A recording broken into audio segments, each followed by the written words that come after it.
Nagita Slavina tidur ngorok direkam Raffi, dipuji tetap cantik.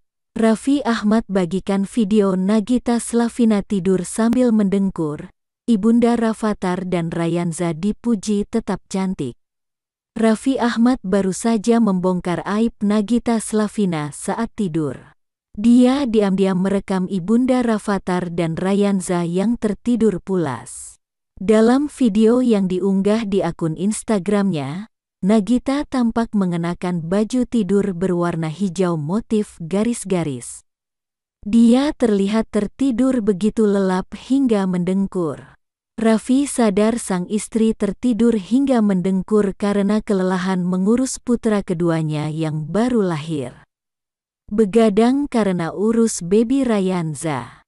Alhasli tidur pules dan ngorok.